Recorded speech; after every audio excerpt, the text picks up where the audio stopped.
Welcome back to Wittenberg Academy's Greek 1 course. We use Gleason's Greek Primer, and we're ready for Lesson 3. We're going to begin to talk about nouns. We're also going to talk about the simple guide to Greek accent, which I'll get to by the end of this lesson as well. Now, nouns in Greek as well as Latin are declined. That is, they change in form to indicate their function in the sentence. Now, we do this in English as well, at least with our pronouns. And so, for example, you couldn't say, me went to the store. You have to say, I went to the store. And you couldn't say, he hit I. You have to say, he hit me. And so we do indicate form. We indicate function by form, sometimes in English. A lot of times we don't. You know, there's just one word for dog. It's the dog ate, or the dog he threw the dog out of the house. So whether the dog is the subject of the sentence, the dog ate, or whether it's the direct object of the sentence, he threw the dog out, it has the same spelling. In Greek, the nouns will change form to indicate whether that noun is the subject of the sentence, or the direct object, or the indirect object, or has some other relation to the rest of the sentence. So that's going to be, we're going to bring that out in detail, how that works in Greek. So lesson 3 on page 20. Number. There are 3 numbers. Again, we're not going to learn the dual. We're only going to learn the singular and the plural, so we won't worry about the dual. Gender. There are 3 genders, masculine, feminine, and neuter. So another thing that's different about Latin or Greek as opposed to English, and really about pretty much every other European language. Italian, French, Portuguese, German, all have genders. The English, we really don't have gender in our nouns. 57. The same rules hold as in Latin. Masculine are the names of males, and also most names of rivers, winds, and the months. Feminine are the names of females, also most names of countries, towns, islands, and trees, and most nouns denoting qualities and conditions. You're just going to learn it as part of the vocabulary. You don't need to learn those rules about mountains and rivers and whatnot. 58. Case. Greek has 5 cases: the nominative, genitive, dative, accusative, and vocative. The uses of the Latin ablative are divided between the genitive and the dative. So this is what I was talking about, that the spelling, the form of a word indicates its function. And there are these different categories. So here's what you need to know about each of these categories. So you should write this down, keep it in a notebook, so that you can refer to it until you've learned by rote what each one of these cases does. The nominative case indicates the subject of the sentence. The subject of the sentence will be in the nominative case. The genitive case is usually translated by of. So at least at the beginning, all we're going to learn about what the genitive is that it is translated by of. So the dog of the city, okay? Or the wife of the man, that would be in the genitive in Greek. Dative. What we're going to learn for the dative right now is that it indicates the indirect object. He gave the present to him. To him would be in the dative. So we usually translate the dative with to. And the accusative case denotes the direct object. So he gave the present to him. He would be nominative. The present would be accusative, the direct object. To him would be the dative. We can put it all. Into one sentence. Let's see. What should we do for a sentence? We'll make a name. Tom gave the roses of his father to his mother.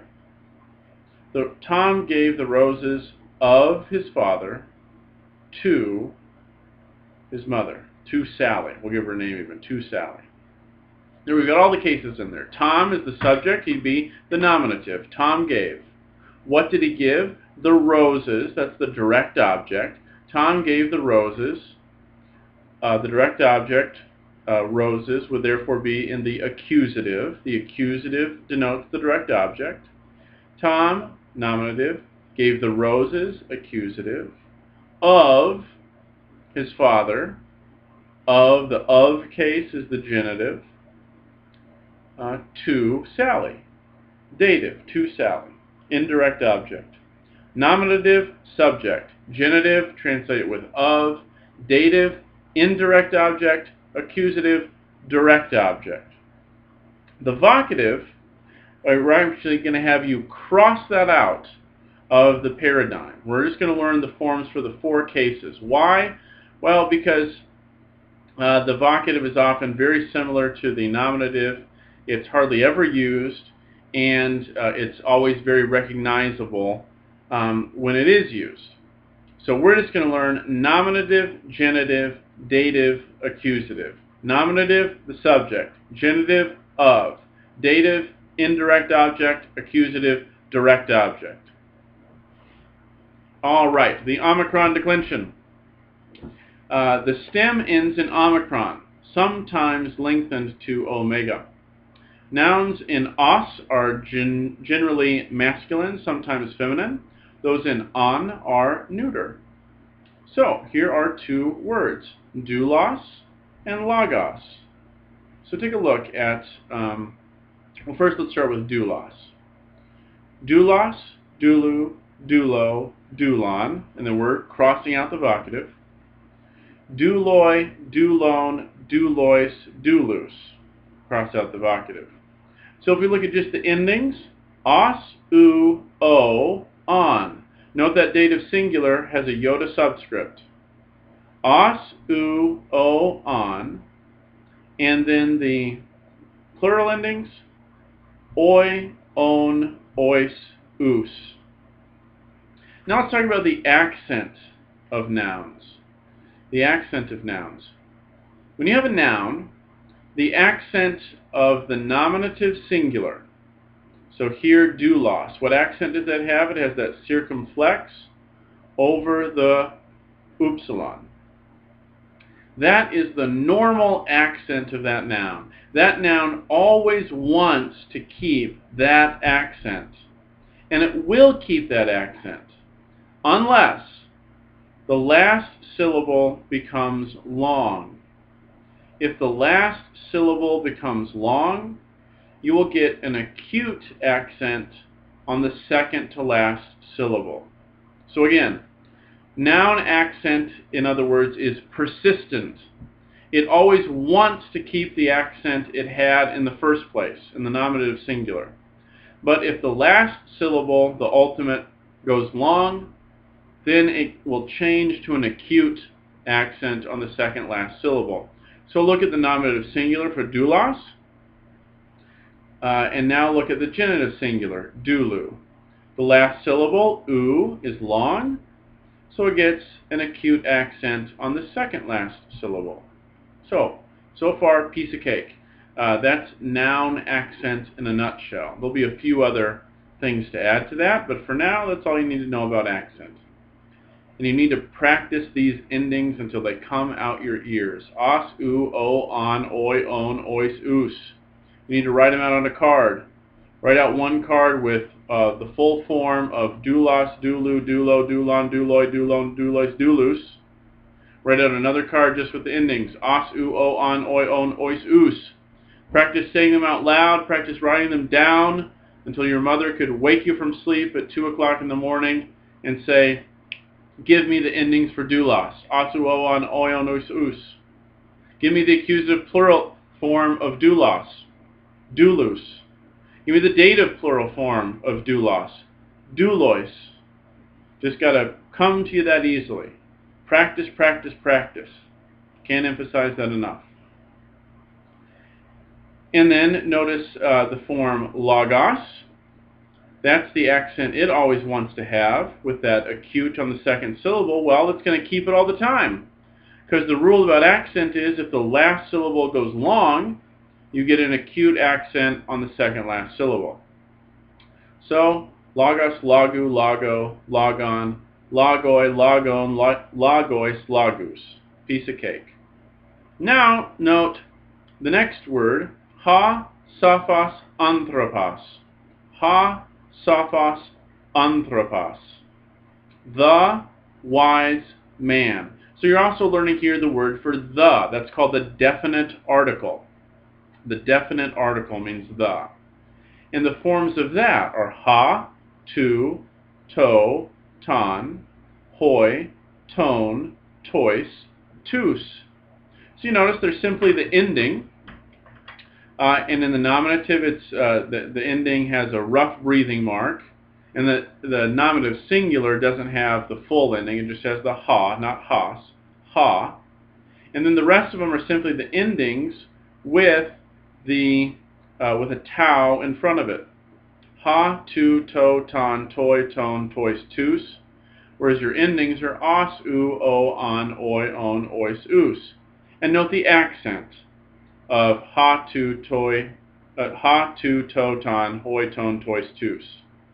Note that the nominative singular and plural do not have an accent. And note the accent on the rest of the forms of the article. You have to just learn those. And then, so ha, sophos, anthropos.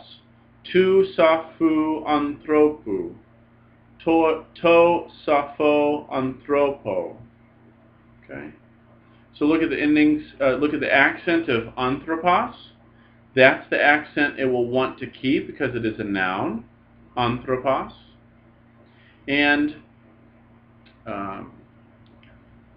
when the ending goes long, the last syllable is long, you get an acute accent on the second last. So anthropos, but anthropu. Now, here's another thing for adjectives or nouns. If, like sophos, the last syllable gets an accent, then the rule for that is it will take an inside-out accent. Inside-out accent. That is, the nominative and accusative will have the grave or the acute. Because remember, the grave accent there on sophos is simply an acute accent on the last syllable when it's followed by another word. A grave accent, a grave accent, is simply an acute accent on the last syllable when it's followed by another word. Again, please don't get bogged down in accents. This will come with time. And then the genitive and dative get the circumflex, also in the plural. Nominative and accusative have the acute or grave accent, and then dative and genitive have the circumflex when the syllable of a noun or adjective is on the last, when the accent is on the last syllable. But what you really need to focus on is not so much accent. You've got to learn those forms. Os, u, o, on, oi, on, ois, us. And you can remember the very simple rules there for accent if you like. You should always practice writing them out with the correct accent, and review this tape and write down that rule in your Latin, or rather in your Greek notebook, and be ready to go with that. On page 22, notice that the definite article in Greek is declined and agrees with its noun like an adjective. There is no indefinite article. The definite article is the. There is a word in Greek for the. There's not in Latin. There is no indefinite article. There's no word for a in Latin. A dog. No word for that in Greek. The dog, there is a word for that in Greek, but no word for a dog. 3. Account for the various changes in accent. Well, we just talked about that. The rules for noun accent are it's persistent unless the last syllable turns long, and then you get an acute on the second last syllable. If it has its accent on the last syllable, you get, to begin with, it has that inside-out pattern. Vocabulary. Anthropos. Anthropos is man. Doulos. Doulos is a slave. Hippos. Hippos is a horse. Lithos. Lithos is a stone. Logos. Logos is a word or a speech. Patamos. Patamos, so there's one with that accent on the last syllable. It's going to get the inside-out pattern, is a river. Huios. Huios is sun. Agathos. Agathos means good, excellent, brave. That's an adjective, of course. Kalos. Kalos is beautiful, fine, or good. Also an adjective. Saphos is wise. Ace or ice. Either way, you can pronounce that epsilon iota as either ace or ice. Means into. This preposition takes the accusative. Ain, ason. Ain means was. Ason means were. All right. So those are your nouns. And I want to briefly account for the accent, since we're learning accent as well today, for verbs. So please turn back to Lesson 2 and let us look at the forms for the future. So take a look at the forms for the future for luo. Luso, luces, luce. We're on page 19. Luso, luces, luce. Lucita, lucimen, lususi. The rule for verb accent is that verb accent is recessive. The verb accent wants to go back. So if the last syllable is long, the accent on a verb will be on the second last syllable, the penult, and it will be acute. So just as in a noun, if the last syllable goes long, the accent is an acute on the penult. If the last syllable is short, like look at the first person plural, lucimen, lucimen, the last syllable is short, the accent goes back to the third last syllable, the antepenult, and it will also be acute. So for now, very simple rule for accent for verbs. Last syllable long, the accent is on the second last syllable, the accent is acute. Last syllable in a verb is short, the accent is on the third last syllable, it will also be acute. All right. Back on page 22, lesson 64, pronounce and translate. Logon sophon. Logon sophon. Genitive plural. How do we translate genitives? With of. Of wise words. Anthropo agathu. Anthropo agathu. How are we going to translate that? It's genitive singular. Of a good man. So you probably need to pause the tape here and maybe even come back the next day after you've learned your vocabulary words and you've learned what each case does before you try these translations. So that's why there's only 1 or 2 lessons a week. You're not going to probably do it all in one day. But when you're ready, pause the tape, write out these translations as best you can, and then come back and get the proper translation for them from the tape. So if you need to pause the tape now, take a day or two, come back, start it back up. Number 2, Hadulos huion eke sophon. Hadulos huion eke sophon. All right, how do we go about translating something in Greek? Indeed, you know what I'm going to do? I'm going to make another video of the translations for lesson 3, because this video is getting long, and so I'm going to stop this video right here at about the 19-minute mark, and you come back and we'll start at the beginning and do all these translations and talk about how to translate.